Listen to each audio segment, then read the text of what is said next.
Cool. Well, you're locked into the STOOL podcast. Take whatever, anonymous. But we're here again at the Cock and Tell, joined by myself, Komposa. We got Man like Jace. And Purpose. Jeez, gonna have to get like a little. So, in the building.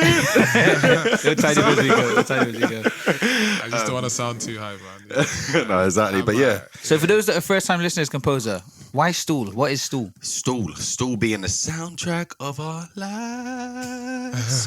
So it's gonna sound like a game show every single time. I'm gonna sing it still like a game show. But yeah, if you're locked in, soundtrack of our lives, this is where we get to talk to people, whether that be ourselves or we get some interesting guests on the show to talk about songs that, I said it last time, make them up. But basically give you a bit more of an insight into the music. I guess that kind of it's been along their journey to date. Okay, take it away. What's track number one? It's actually Bob Marley. Okay. It's actually an interesting story, actually. And the reason why I picked Bob Marley, and it's Bob Marley, Buffalo Soldier. The guy. So a lot of people don't know that we got our independence April 14th. I hope that's right. I might need to Google that, but it was April 14th, 1980.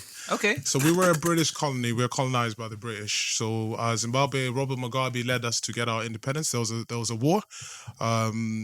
We managed to win the war, and we got our independence in 1980. The thing that's crazy with that, right, is that saying like a country gets its independence, sounds like something that would just happen so many generations ago, even centuries ago, in 1980. Well, if you think of South Africa, I think it was like 93 or 94 when Nelson Mandela took into power. I was born then, and apartheid was still going on. That's mad. Because I'm an 87 baby, and I imagine when I'm like 5, 6, there's apartheid, and South Africa is like a next door neighbor to us. So it's mad when you deep it though. It is mad that there were countries that were colonized. That's crazy. When people talk about certain things, they think it's like mad years ago. No, it's not. It wasn't that long ago. No, it's not. Yeah. But what Bob Marley did, so I grew up with cousins and cousins' friends. I mean, being a Rastafarian in Zimbabwe is heavily, like even the music right now is called Zim Dancehall. It's like a replica. That's the beats are the same. They just speak in my native tongue, which is Shona. Okay. But the cadence is exactly the same.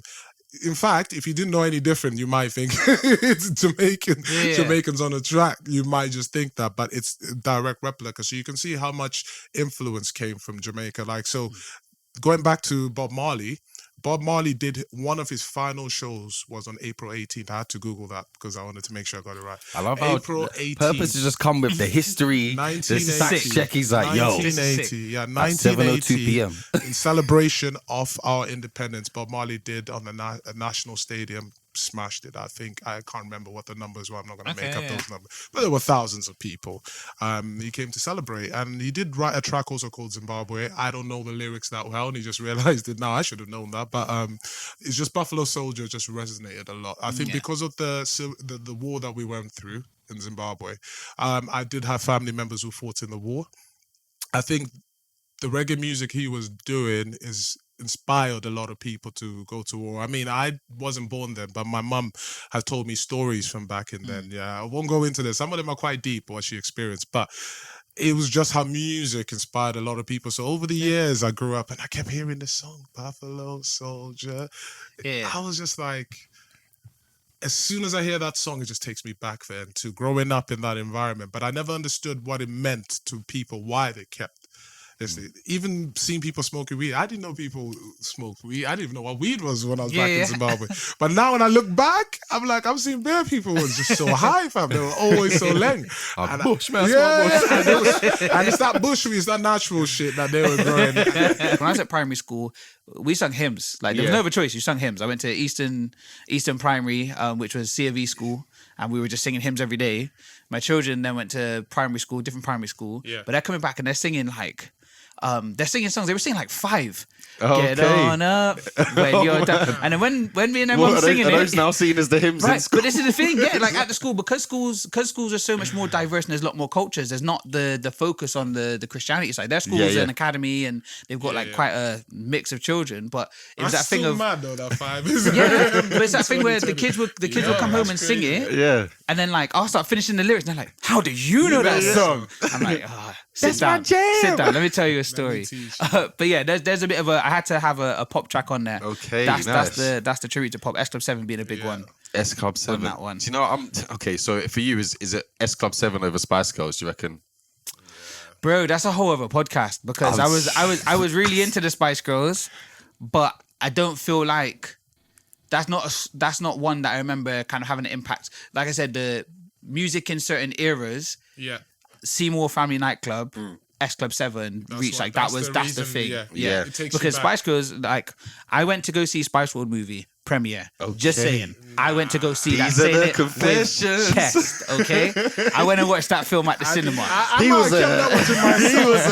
might have kept that one to myself. No, say it with chest. I think I seen it maybe on a video or something. But No, I went cinema to watch that with my sister and my stepdad. Okay. And my stepdad loved going to cinema because it meant that me and my sister would watch stuff and he just slept. Okay. So yeah, that's one of the films we went to go watch. But yeah, that's my So it's first. just in there like, shh, be quiet. That's my first track. I'm ready. Purpose's favourite. I'm gonna throw out there. It's 21 Seconds. Yeah, So Solid Crew. 100%. Man, that's Set the classic. scene then. So why 21 seconds? Okay, cool. So for those who know me or don't know me, I grew up in Battersea, Southwest London. So just round the corner Yeah. from pretty much so Solid Crew. A lot of them from Battersea.